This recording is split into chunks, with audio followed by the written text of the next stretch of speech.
Hello everyone and welcome back to episode 107.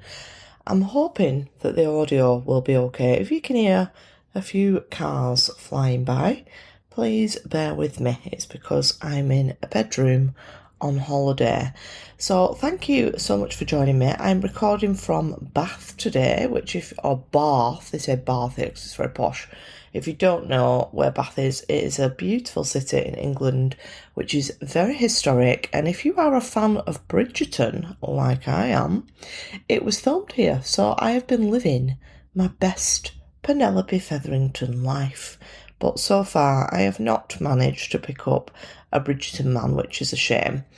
So on Tuesday, I was very excited because I got to see something which has been on my bucket list for a very long time, and that was Stonehenge.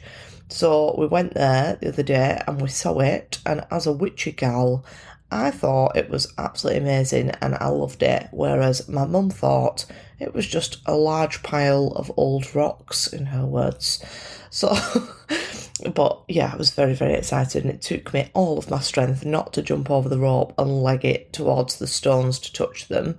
But I did manage to resist the urge, and apparently somebody else did not resist the urge later that day, and they jumped over the rope and spray painted it with orange paint to protest about oil or something. So I'm thrilled that I saw them while they were still grey. It's absolutely fucking boiling here. We're having some beautiful weather, so I'm having a lovely time. But we did have a rather stressful 5-hour journey to get here, because we actually came down because my granddad was going on a little painting holiday in the Cotswolds nearby. So we dropped him off and we're picking him up in a couple of days. But because it's quite a long way down, we decided to stay for the week. But listen to this for divine protection. So on the way down, as we were driving along the motorway at like 70 mile an hour, there were 2 lorries in front of us that were like side by side in 2 lanes. And they swerved a little bit outwards because there was a big sheet of timber in the road. And the lorries, because they moved like around it, wafted this sheet of timber off into the air. And it just came spinning through the air, flying towards us, and hit us, just missing the windscreen by like an inch. And it whacked the driver corner and then bounced all along the roof. Oh, there goes a wagon. Yeah, it bounced all on the roof. So we could have been squished if it had hit the window, so I'm very grateful that we'll live to see another day. It was giving Final Destination vibes, I won't lie. So let's get on with it. So this week, I want to talk to you about making space.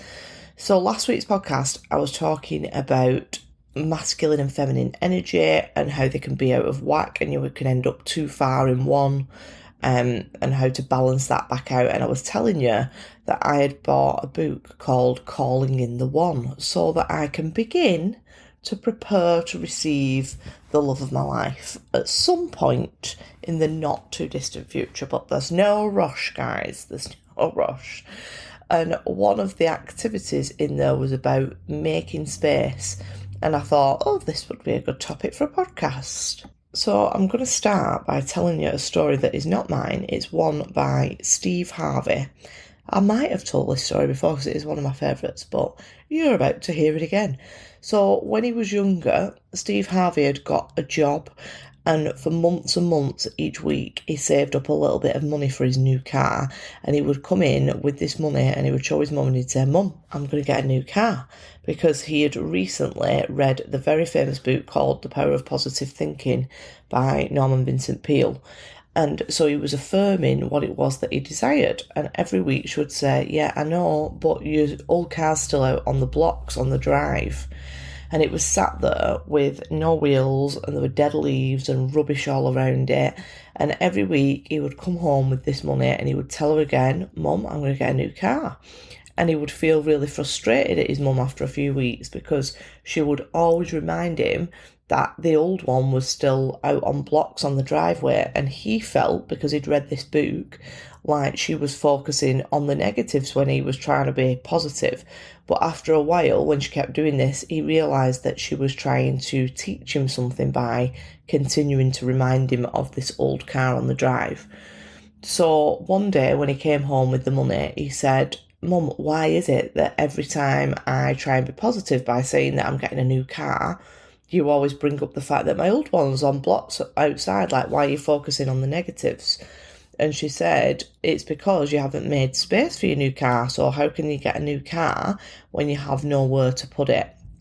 So in that moment, he realised that she was trying to teach him that in order to receive something, that you have to create space for it. She wasn't trying to be negative at all, and she had no doubt that he would get the new car, but she could see that he was blocking himself from receiving his manifestation because he wasn't creating the space for it to come in. So he used some of the money that he had saved up, and he paid this guy $20. There goes another wagon. Ideal recording conditions.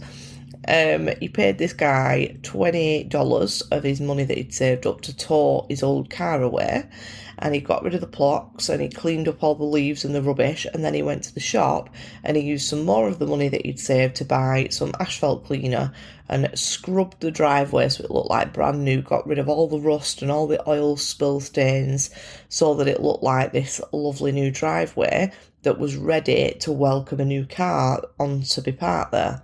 So 2 weeks later, he came home and he'd got his new car, and he pulled it up proudly in the driveway and went to show his mum, and she smiled and said, yeah, she knew he would have it by now because he created space to receive it.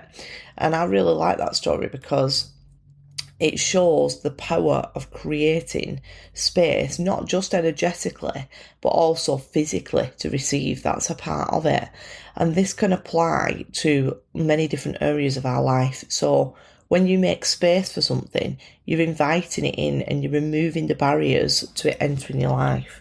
So that book that I bought, Calling the One, which is specifically about love and relationships, it talks about removing things that are tying you to your past relationships so that you can make space for the new.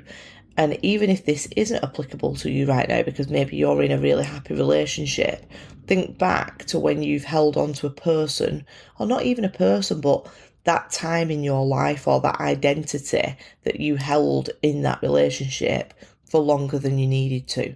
So for 3 years, I have been wearing my very beautiful engagement ring on my other hand because I didn't know what to do with it. I didn't want to sell it, and I still don't because I think that's a big part of my story.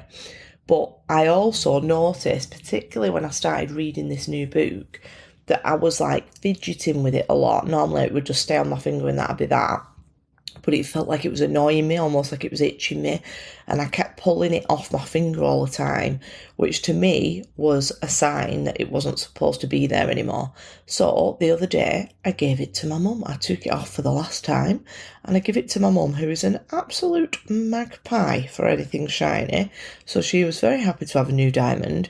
And I instantly felt so much better for taking it off. So I have made space for my next one. So my finger is bare, and I am now taking applications for a brand new fiancé. So if you would like to be considered for the role, please send your CV to empowerstatepodcast@gmail.com and I'll get back to you. So I've also started to make a small amount of space, just a small amount, in my home for a future boyfriend. Not too much, of course, because I don't want them getting too settled in my house, but a midge's dick of space, shall we say. I know lots of you enjoyed that unit of measure last time I used it in the podcast. So I am creating a midge's dick of space for a man by doing things like decluttering my bedside drawer, emptying out a drawer in like my wardrobes, making space for another toothbrush in the holder. So I'm creating this space. Perhaps I should aim for something with a bigger dick than a midgie though, now I think about it. We'll go for something a little larger. So now let's think about some other areas of life where you may be blocking your manifestations because you've not made the space for them to come in. So, for example, I think this is a good one in your career. Now, we spend such a lot of our life at work, so I am very passionate about the idea that we should really enjoy the work that we do wherever possible. I'm really a big champion for the idea that you don't have to keep doing shit that you don't want to do. Like, we work for such a lot of our lives. I think it's really important that we enjoy the work that we do, even if it's maybe not our purpose or our favourite thing in the world. Like, we should be enjoying ourselves. So just like in all areas of life, we are programmed with subconscious beliefs about the amount of money that we receive. So let's just say, for example, that you are programmed to make £2,000 a month. So you might really want to set up a business. There might be this business that's like absolutely lighting you up, that you feel so excited and pulled towards.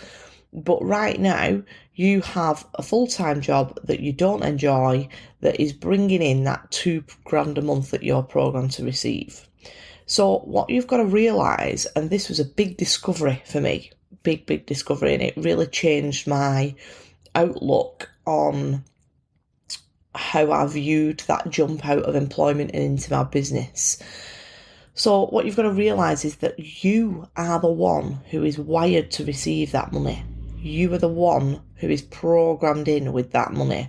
And you are the one who takes automatic action to stay in that job, like turning up each day at a specific time, completing your assigned tasks. And as a result, you stay in that job and you receive that money that you are programmed to receive through your job.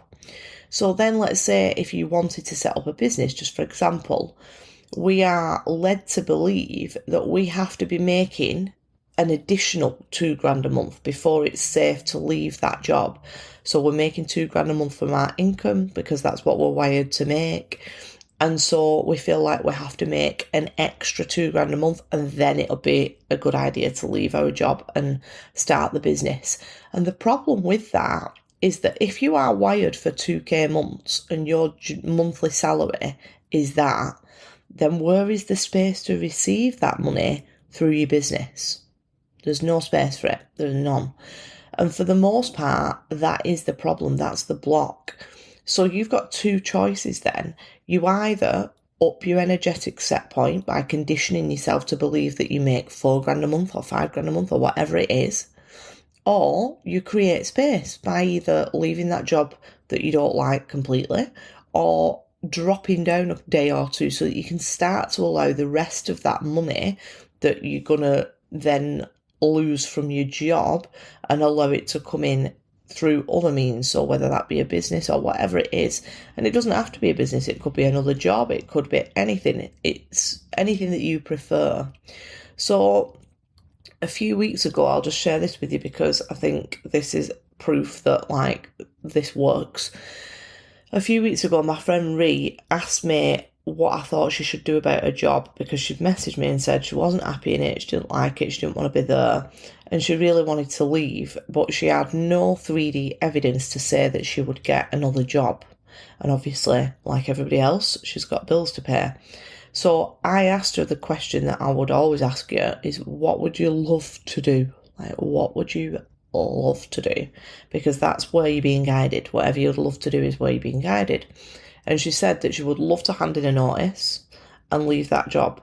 So that's what she did. She handed in a notice and she left the job. And a few weeks later, literally a few weeks, maybe 2 or 3 weeks later, if that, she sent me a message that said, so I quit that job, that other job, and I bagged myself a better one with more money and a company car. And she did that because she made space for something better to come in. Now, she could have spent several more years seeking evidence in the 3D that that job with more money that she preferred with a company car was waiting for her, but she would have never seen that job had she not created space in her life for it to come in. So let's say if you're wanting to manifest more aligned friendships, that's a big one. Friendships are really important. And throughout our life as we change, especially as our consciousness expands, sometimes those friendships don't feel aligned anymore and we can be left with a big circle of friends but still feeling quite lonely? If you are wanting to manifest more aligned friendships, are you creating space for that? Or are you still going for a coffee every week with that person who drains you because you feel bad saying no? Are you taking up the space that could allow people to come in? Are you scheduling in space in your diary, space and time for you to go and do things in places where you are likely to meet new friends or other like-minded people? Or are you staying in all the time on your own? If you are wanting to manifest a new car, let's say, are you creating space for that new car? Have you cleaned your old one up, ready to go back to the garage or to be sold? Have you taken all of your personal stuff out of it and put it up for sale? Or is it, like mine, full of all your shit and not in a state to be sold? If you are wanting to manifest a new partner, are you letting go of all the stuff that you shared with your ex to make space to welcome in a new person? Because if you've got so much shit in your house that they can't even hang the coat up, where will they come in? They've got nowhere to go. If you're sleeping with something on your bed, like let's say you put all your clean washing on the spare side of the bed, ready to be put away later in the week, do they have anywhere to sleep? Clear these things out of your life and make space for something new. If you're manifesting better health and you're changing your diet, let's say, for healthier foods, have you cleared out your cupboards of all the shit junk food to make space for the new nourishing food that aligns with your new vision? So this week, what I want you to do is I want you to go and have a look at the areas of life where you are desiring a new experience. So it could be, in particular, the areas where you may be feeling frustrated because you feel like you've been doing the work, you've been thinking the new thoughts, you've been clearing out your limiting beliefs and replacing them with new ones, but maybe you've still not yet received your desire and you're not sure why. Ask yourself, where am I holding on to the old and how can I release that and create space for something new and something better to come in? So, thank you so much for listening. I hope that you've enjoyed this episode. If you have, I would be so incredibly grateful if you could take a second to leave me a review. It literally takes 2 minutes. I don't think I've had any reviews for maybe 2 weeks now. So I'd be very, very grateful if you would leave me one. And I will be doing the draw for a free one-to-one at the end of July. So, hang on, January, February, March, April, May, June. No, I won't. At the end of June it'll be. So yeah, go and leave me a review on Apple and have a beautiful week and I will speak to you all soon. I'll see you later. Bye.